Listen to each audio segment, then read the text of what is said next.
రామరాజ్యం కోసం,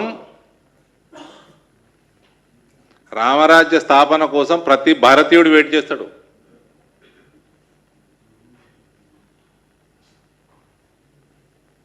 సిగ్గుండాలే కొంచెమన్నా.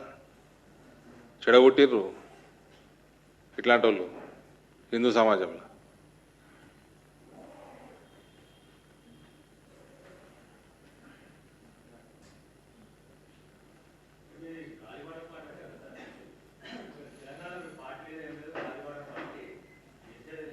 ఎవరు అన్నారు?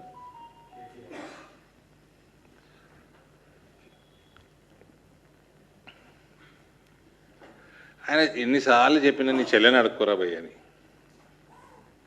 నీ చెల్లెని అడుక్కో.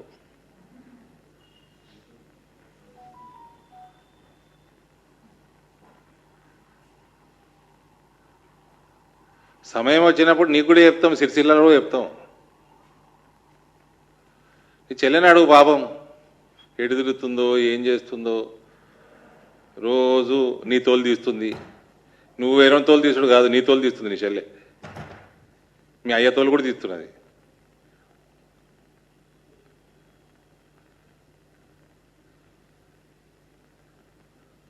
తెలంగాణ మొత్తం కాషాయమయం కావడం ఖాయం.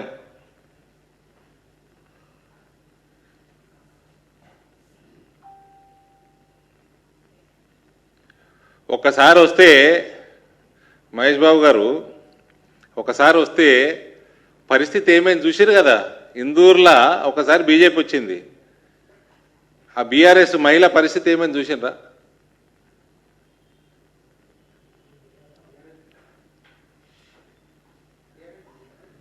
బీఆర్ఎస్లా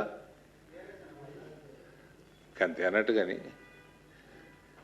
ఆమెను క్వశ్చన్ అడిగితే మీరు కేటీఆర్ని కూడా అడగాలి. మరి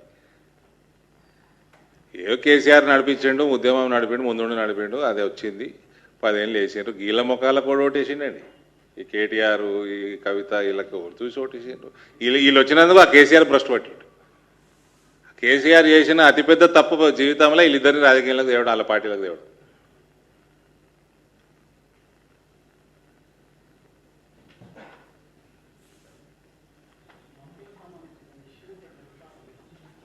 కేటీఆర్కి ఇప్పుడు సవాల్ ఇసురుతున్నా, దా ఇందూరుకి రా. రేపు వస్తున్నాయి కదా మున్సిపల్ కార్పొరేషన్ ఎన్నికలు. మా దగ్గర 8 ఉన్నాయి. ఒక కార్పొరేషన్ 7 మున్సిపాలిటీలు ఉన్నాయి. దా చూపిస్తా బీజేపీ ఏడు ఉందో. నీ బీఆర్ఎస్ తోమత ఏందో కూడా చూపిస్తారా? దమ్ముంటే రారా భయ్. ఊకే తెలంగాణ భవన్లో కూర్చొని నీ డైలాగులు కొట్టుడు కాదురా.